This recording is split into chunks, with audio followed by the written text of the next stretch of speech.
Eh bien bonjour à tous, bienvenue sur Mission et notre premier débat portera sur la musique. Tout d'abord, je vais laisser les invités se présenter avant de poursuivre avec notre débat de la journée.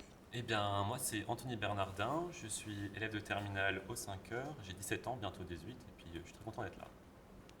Alors moi, enchantée Maram, je suis élève au 5h également, j'ai 16 ans et voilà, Après tout. ce sera tout. Bonjour, moi c'est Cédric Da Silva, je suis professeur de mathématiques au 5h, 35 ans. Désolé. Je m'appelle Robin Moussac, je suis élève en première et voilà, au 5h abonné. Je sais que récemment tu es allé en concert d'un certain Ziak, donc j'aimerais savoir quel est ton avis sur le rap aujourd'hui. J'avoue que je ne sais pas tellement, je ne saurais pas définir pourquoi j'apprécie Ziak. Mais, en fait, voilà, je pense qu'il faut, je trouve que vous avez dit que vous avez développé quelque chose d'intéressant. Il faut différencier ce qui est un peu du divertissement et du rap qui peut être écouté, qui a vraiment des messages intéressants. Et ce qu'on écoute à la radio, en fait, c'est exactement ce que vous avez dit, il y a pas mal de divertissement.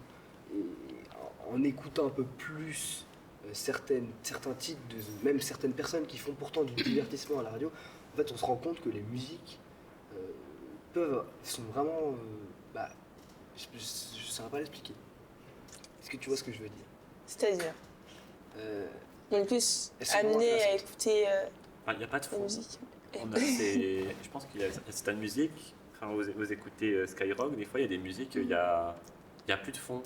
Et on ne peut pas différencier, on ne peut pas savoir vraiment de quoi ça parle, c'est tout le temps les mêmes sujets. Oui, c'est ça. En fait, c'est vraiment surtout ils font des refrains qui durent à la longue Oui. et des tout petites paroles, voilà. Et en fait, c'est des refrains qui sont simples à retenir, qu'on retient, qu'on entend. Mhm. Et après, c'est des choses qui vont être chantées en soirée, où les gens ils connaissent tous, parce que c'est voilà. Bien organisé, je pense qu'on Sauter, peut ils vont sauter, sauter, voilà, ils vont sauter, puis ils vont chanter le machin. Après- Mais c'est même plus du rap. Oui, voilà, c'est un rythme, c'est un machin que tout le monde connaît, et comme ça, c'est un peu institutionnalisé.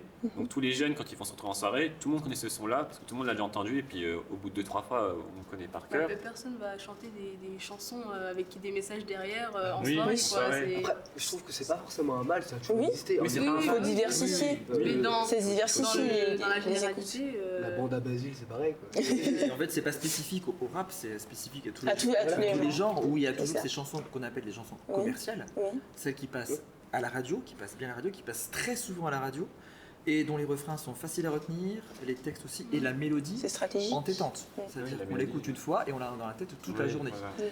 Et je pense qu'aujourd'hui, beaucoup d'artistes cherchent à faire des chansons qui vont marcher, quoi, qui vont rester dans la tête des gens régulièrement et qui vont faire vendre, en fait. Weshden, je pense que c'était juste ce coup de chance C'est ça. qu'elle a trouvé une mélodie qui rentre Oui, dans la oui, tête. Parce voilà. que il y a vraiment des gens, jamais moi je pense, jamais je n'aurais écouté ce genre de musique. Oui, mais, si ça n'avait pas été je sais passé pas, à la c'est- radio ou si ça n'avait pas à force été de l'écouter en en plus à ville. la radio, je me suis dit c'est bien. Je me suis surpris à me dire je peux En écouter fait, ça. on ne devait pas forcément aimer à l'époque, mais à force d'écouter, c'est normal. C'est Pas qu'on déteste, mais Ok. juste on peut l'écouter, ça ne nous dérange pas. Et je pense que maintenant, TikTok a vraiment un rôle important Oui. là-dedans. Enfin, on a des musiques qui sortent de nulle part, qui sont parfois mais juste des petits Ouais. tempos et tout que tout le monde connaît et maintenant les gens apprécient. Ou des fois, c'est des vieilles musiques. Mais qui vont ressortir de nulle part, que plus personne n'entendait, et puis c'est nos parents, ils font ah, tu connais ça, tout ça, Ouais. et qui remettent au goût du jour. Mais cible la partie, la meilleure partie, Oui, la la meilleure partie la partie. plus Ou la plus rythmique, voilà. Voilà, c'est ça. Et nous après, moi des fois ça m'arrive, je me dis ah mais la musique a l'air super, je vais voir sur YouTube. J'attends le moment, je me dis attends c'est pas ce que je croyais, j'attends. Et après il y a un tout petit moment crescendo, ça retombe, je fais tout ça pour ça quoi. C'est ça. Alors, Oui, voilà, c'est pas la musique est nulle mais c'est pas de mon goût.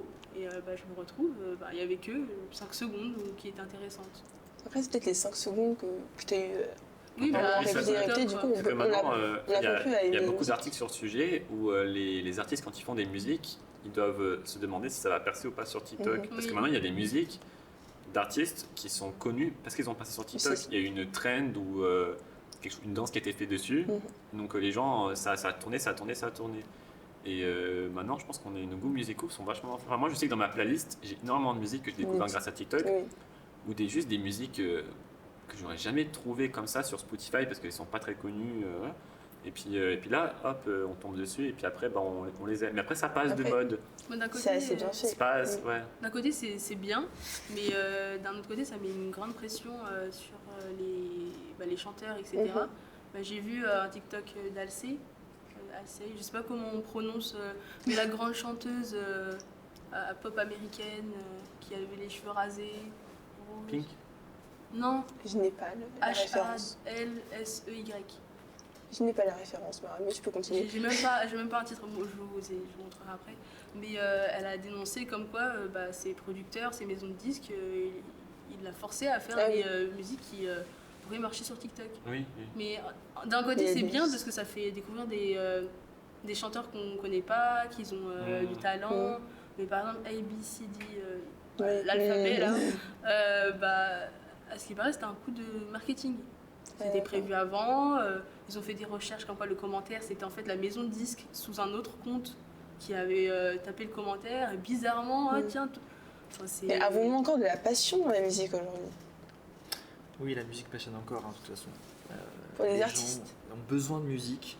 Avec la vie qu'on a aujourd'hui, avec le stress des cours. Le stress de la vie, avec la crise économique, etc., politique, les gens ont besoin de musique pour s'évader, pour se changer les idées, et je pense qu'elle est fondamentale de toute façon. Donc on n'arrêtera jamais d'écouter la musique et de la faire évoluer aussi. Mais il reste de bons artistes. Oui, parce que là on est dans le plus artiste, mais dans le sens où quand j'écoute Damso, par exemple, je me sens comprise dans certaines situations qu'elle peut être triste par rapport au cours, l'angoisse, l'amour, ce qui peut paraître abstrait pour la jeunesse, mais c'est présent.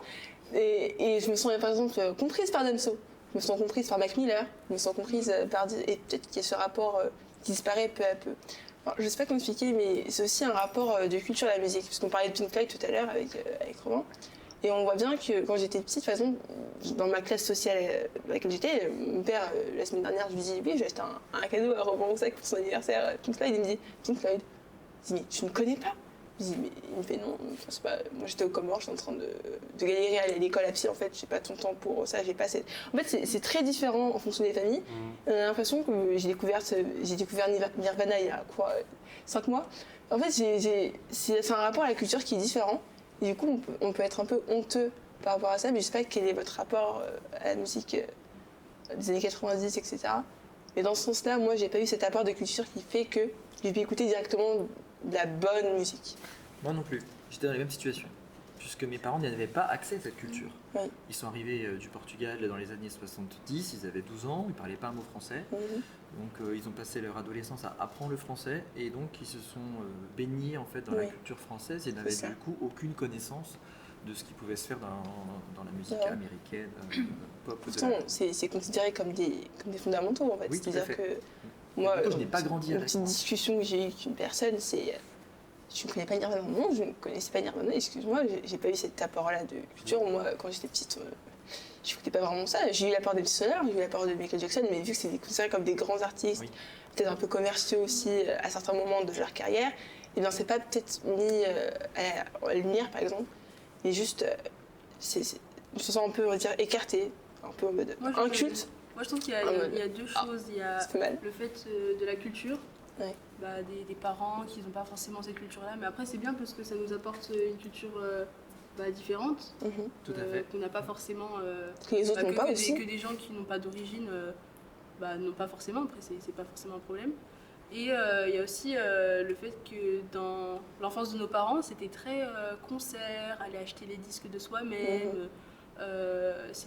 Aujourd'hui, on a libre accès avec YouTube. Le rapport à la musique a changé. Avant, ils n'avaient pas forcément la télé. Encore là, si vraiment on n'a pas YouTube, mais ils avaient encore regarder M6 Music ou Énergie, etc. Mais il y avait beaucoup ce rapport à quand on a travaillé en anglais le punk. C'était très... si on n'allait pas vivre le concert, voir les chanteurs, etc., on ne pouvait pas vraiment... moi, je ne ressens pas vraiment le punk. Je pense que si je vais à un concert, je vais peut-être ressentir la hype, comme on dit. Mais je pense qu'il y a aussi ça. Même si c'est pas forcément un problème d'origine des fois. Mais pour revenir sur ce qu'a dit M. Da Silva, il a parlé de cette culture française. Et moi, je trouve que en Occident, il y a une perte de culture propre à un pays. C'est-à-dire qu'on a le modèle américain, ça on le sait, hein, pour tous les aspects de la culture. Le soft power américain est incroyable, mais les jeunes, dont moi par exemple, j'écoute essentiellement des artistes américains. Je pense qu'on n'a plus vraiment ces artistes qui appartiennent à une zone géographique que tout le monde connaît, mais on est tous un peu les mêmes choses qui viennent des États-Unis. Et je trouve qu'il y a les artistes américains, et bien sûr ça joue de parler anglais, tout le monde comprend plus ou moins l'anglais. Les artistes américains et un peu britanniques percent tellement plus vite sur la scène internationale que les artistes européens. Il y en a très peu d'artistes français qui sont reconnus à l'international. Et je trouve que maintenant, on écoute de moins en moins nos propres artistes. Il n'y a plus vraiment cette culture, le punk c'était une culture, on va dire, pour tous les pays, c'était pas juste centré sur un État. Mais là, on n'a plus vraiment cette culture. On ne peut pas trop s'identifier à... C'est pour ça que des fois on aime bien écouter les anciennes musiques françaises, Edith Piaf, tout ça, parce que là on a l'impression d'appartenir tout à fait, à un groupe, à une culture, tout ça. Enfin, moi j'aime beaucoup, c'est la beauté de la langue française, tout ça. Mais je trouve que ça disparaît. C'est pour ça que par exemple, il y a une loi qui est passée il y a quelques années qui oblige les radios françaises à diffuser à hauteur de 40 ou 60%. Je crois que c'est 40%, il me semble. Tellement ça passait pas. En fait, de musique en provenant, je pense, française. Francophone. Oui, francophone, avec la Belgique, tout ça. Pour rebondir sur ce que tu dis, ça marche plus. C'est vraiment vrai, et je pense que c'est pour ça qu'on est très attaché à Charles Aznavour, Edith Piaf, parce que c'est vraiment à ce moment-là où c'était l'apogée entre guillemets de la musique française dans le monde entier, et avec l'American Dream, désolé pour mon accent, et aussi tout le marketing derrière les Music Awards, là, les trucs, les trophées, etc. Tous les chanteurs, forcément, par exemple dernièrement j'ai vu Taïk, il a fait un feat avec Jason Derulo, mais vraiment directement quand on commence à être un peu célèbre en France, on veut faire un feat avec Drake, avec un chanteur célèbre en Amérique. Et je pense qu'il y a ce problème aussi d'Amérique, et on n'entend pas de musique européenne, italien, allemand. Encore moi j'entends les Allemands, les Hollandais, italiens un petit peu, mais à la radio. Eurovision ça aide un peu, comme avec le groupe Måneskin, je pense. Oui, qu'on a découvert. Des personnes ont découvert grâce à Eurovision, mais à part ça, à part la musique anglaise, pas trop. Oui, mais l'Eurovision aujourd'hui, malheureusement, la plupart des pays chantent en anglais. Oui, alors qu'il y a 30 ans en arrière, justement, on découvrait des chansons à vraiment consonance italienne, espagnole, et du coup, il y avait plus cette diversité européenne qu'on n'a plus aujourd'hui, parce que justement, maintenant, l'anglais est devenu universel, quel que soit le pays dans lequel on fait la musique. En y pensant, on a quand même pas mal le latino, l'espagnol, alors les brésiliens, etc. Les chanteurs espagnols qui viennent soit d'Espagne ou d'Amérique latine. Après, il faut savoir que ces chanteurs ou chanteuses-là, ils ont leur fanbase souvent qui sont en Amérique latine. Il y a des chanteurs qui sont extrêmement connus, qui font des fois autant de ventes que nos chanteurs américains. Mais en fait, ils sont que connus en Amérique latine. Mais eux, ils ont leurs propres chanteurs. Ils écoutent un peu les chanteurs américains, mais eux, ils ont leur propre... C'est ça. Nous, on n'a pas. On n'a pas ça. Alors que le français, c'est quand même une langue qui est assez parlée dans le monde. C'est très riche. C'est très riche, mais... Surtout que les Américains, par exemple, adorent le français. Ils visualisent en plus. Pour eux, c'est une langue fancy. Dès qu'ils entendent des mots en français, ils trouvent ça beau, alors qu'ils ne comprennent pas forcément. Et je pense qu'on a la capacité d'avoir des artistes qui percent aux États-Unis, mais je pense que les maisons de disques, elles veulent pas forcément. Pour rebondir encore sur ce point, c'est vrai qu'on peut beaucoup critiquer Jul, cracher sur son travail, etc. C'est vrai que son travail est très spécial, mais dernièrement, ces 2 dernières années, il s'est mis dans un projet de faire des albums européen, international, il n'a pas encore touché l'international, mais là son album, il y a déjà eu la France, il a mélangé le sud et le nord. Il y a aussi une compétition entre les rappeurs marseillais, etc., et les rappeurs parisiens. Et il a essayé de les relier. Du coup, il a fait un album avec des feats où il y avait des Parisiens et des Marseillais. Tout le monde ne comprenait pas, c'est choquant. Et là, dernièrement, il a sorti une musique où il y avait un rappeur italien, hollandais, espagnol, lui, un autre français, je crois, et une dernière nationalité que j'ai oubliée. Et bon, la musique m'a pas forcément énormément plu. C'est assez spécial, mais c'est un progrès. Je suis partie voir les autres rappeurs et j'ai trouvé des musiques qui m'ont plu et j'ai trouvé ça très intéressant. Et chacun de ces rappeurs chantait dans sa propre langue. Oui, chacun avait un couple. Oui, c'est ça. C'était une sorte de mini Eurovision. Du rap. À la Jules, voilà, okay. C'est ça. Parce que, en fait, toi, en romance, t'as fait un peu l'effet inverse. Toi, t'as grandi avec, du coup, les groupes célèbres que j'ai cités peut-être auparavant, Nirvana, Pink Floyd, etc. Et t'as peut-être découvert un peu plus tard ce qu'on écoute, on va dire aujourd'hui, les rappeurs, etc. Donc, quel est ton point de vue sur ce sujet? Ouais, non, c'est vrai que je suis un peu différent là-dessus, sur vous, de vous. C'est que, en fait, c'est mes parents qui m'ont fait découvrir un peu le rock. Mais, du coup, j'écoutais du rock et j'étais influencé à l'époque par ce qu'on écoutait à la radio, donc c'était principalement de la pop. Et j'ai évolué. Et en fait, c'est principalement avec mes amis en fait, que j'ai développé que j'ai découvert plein d'autres styles. Et maintenant, j'écoute presque plus de pop, toujours pas mal de rock quand même. Mais par exemple, le classique, c'est quelque chose que j'ai découvert principalement avec des amis. Ça vient de nulle part, mes parents n'écoutent pas tellement le classique. Plein d'autres choses, le blues, ça vient de mon école de musique. Oui, c'est plus aujourd'hui. En fait, c'est dans ce cercle d'amis-là qu'on avait, parce que je sais pas si on avait tout ça à la récréation, on partageait peut-être, etc., nos discussions, ce qu'on écoutait, et voilà. Et quand il y a peut-être 3 années de ça, avant d'être au lycée, je pouvais pas dire que j'aimais bien Jacques Brel, Charles Aznavour. Oh là, on t'écoute pas Jul. Oh la honte, qu'est-ce que tu fais là en fait, je te parle pas. Enfin, je sais pas trop c'est quoi votre rapport à la musique française, mais moi ça a toujours été un peu honte. On n'écoute pas ça, on écoute les Américains. Attends, toi t'écoutes la musique française des années 80. Voilà. Puis même chez moi avec mon frère, etc., on se parle un peu sur ça. Hein. Il est très américain, peut-être l'émergence aussi de la musique nigérienne avec Thames, etc. Wizkid. Mais moi, je reviens plutôt aux bases. On fait vraiment l'inverse. Je reviens plutôt aux bases. Et j'ai vraiment la honte. C'est-à-dire que je voulais pas que les gens sachent que j'écoute ça. Ne me quitte pas de Jacques Brel, alors là. Elle est passée, celle-là. Elle est passée dans le tour du disque. Hein. Mais personne ne le savait. C'est-à-dire que mon cercle d'amis a évolué. Et maintenant, je suis plus à l'aise pour en parler. Mais avant, à la honte, l'Amérique, c'est ce qu'il faut écouter. Attendez, Drake. Pourquoi on n'écouterait pas Drake? Je sais pas si notre rapport est différent, parce que peut-être que Marron a partagé la même expérience. Mais dire à tes amis, parce que j'habite en appartement, et dire à tes amis en bas du bâtiment, souvent comme on dit, que tu écoutes Jacques Brel, c'est pas très bien vu. Oui. C'est pas très bien vu. C'est pas très bien vu. Non, faut pas écouter Jacques Brel. Non, mais je veux dire la musique en général française par exemple. Française, non. C'est très mal vu. Mais en fait, quand on vit dans. Enfin, moi j'habite à côté du quartier et Rosna habite dans le quartier, en fait, les banlieues beaunoises, le quartier beaunois. Là où il y a des gens avec des origines, les racailles, c'est sur ce point-là où, par exemple, moi on me dit souvent je suis francisée. Parce que je suis une bâtie. Parce qu'il m'arrive des fois d'écouter du Jacques Brel, du Dalida. Bon, en fait, c'est très spécial. Je trouve qu'il y a aussi ce problème d'amis.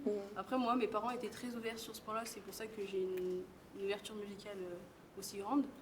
Mais par rapport à d'autres cousins que j'ai vus, il n'y a que le rap. Mais il y a aussi, je trouve, l'ouverture au lycée. Oui. Vu qu'on grandit, en fait, on a plus envie de revenir aux bases. Et aussi, les professeurs qui nous ramènent aux bases, qui nous rappellent les tubes, entre guillemets. Les fondamentaux. Ouais, c'est ça. Moi, je trouve aussi au lycée, il y a cette idée de base et il y a aussi...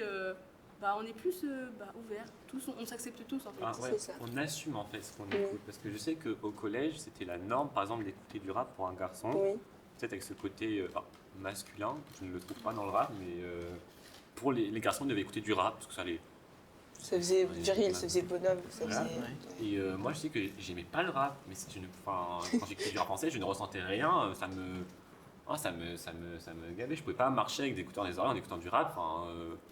Voilà, et donc c'est très mal vu, surtout pour un garçon d'écouter des chanteuses féminines par exemple. Je ne sais pas, c'était dans la culture française, mais les garçons devaient écouter du rap et les filles avaient le droit d'écouter du rap et autre chose. Moi c'était comme ça dans mon collège, je sais qu'il y avait une espèce de mentalité et tout, pas pour tout le monde, mais pour la plupart des gens. Et je pense qu'au lycée, on trouve qui on est, je pense qu'on se trouve déjà. On construit son identité et puis on est déjà plus mature, plus ouvert à la discussion, tout ça. Et c'est là qu'on se rend compte que tout le monde est différent. Parce qu'au collège, par exemple, peut-être au niveau vestimentaire, hein, je m'écarte un peu, mais tout le monde essaie de ressembler à tout le monde, d'avoir le même style pour pas être à l'écart de la norme, tout ça, pour pas être exclu.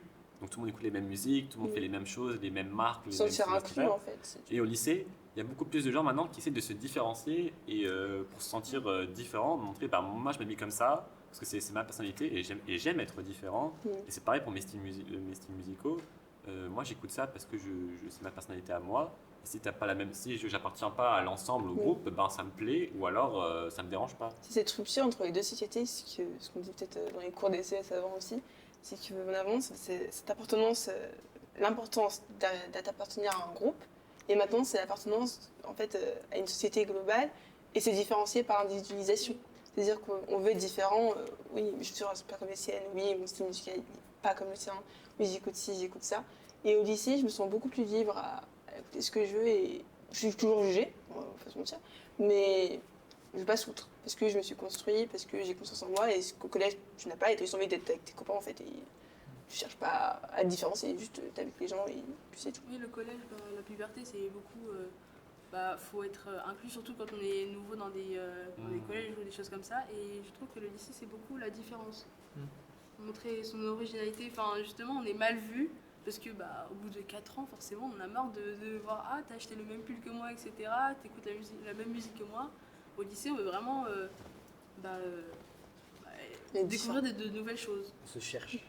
Et nous, en tant qu'adultes, on sait que l'appartenance au groupe se fait aussi par les origines sociales et par le côté vestimentaire, comme vous disiez, mais pas forcément. On ne s'imagine pas en fait que la musique qu'on écoute peut être un critère justement d'appartenance ou d'exclusion à un groupe de copains.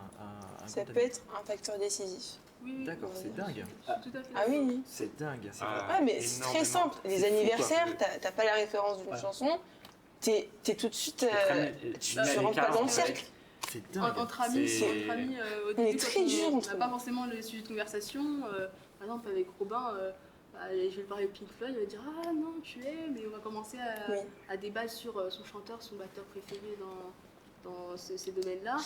Alors que, imaginons, moi je suis fan j'écoute que du Jack Brel, et puis je vais me retrouver avec un ami qui écoute que du Damso. Il y a des moments où on va pas trop se comprendre et ça va être... D'accord. Moi, ça va être une facteur décisif pour certains. Pour la lecture, par exemple. Non. Vous ne lisez pas le même type de livre que votre copain, par contre là, il n'y a pas d'exclusion. Après, la lecture, c'est quelque chose qui se perd un peu au collège, donc il y a très peu de gens qui lisent. La lecture, j'ai commencé ça l'année dernière. Oui, après, il y a des exceptions, mais je sais qu'au collège, la lecture, c'était pas forcément quelque chose, un sujet... En tout cas, d'échange. Voilà, mais c'est par exemple les jeux vidéo, par exemple. Moi, mes parents m'ont jamais vraiment acheté de console et jamais vraiment été éduqués avec ce type. Je pense que je vais clôturer ce débat aujourd'hui. Je vous remercie pour votre parole et votre investissement. Merci à tous. Nous nous retrouverons bientôt, peut-être dans un mois ou deux. Merci beaucoup et à bientôt. Voilà. Au revoir. C'est un clap. Je trouve ça génial. Merci.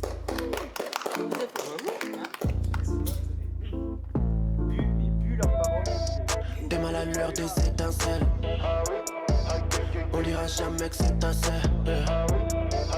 Quel est le coût pour chaque méfait? Dis-moi combien t'es d'essais.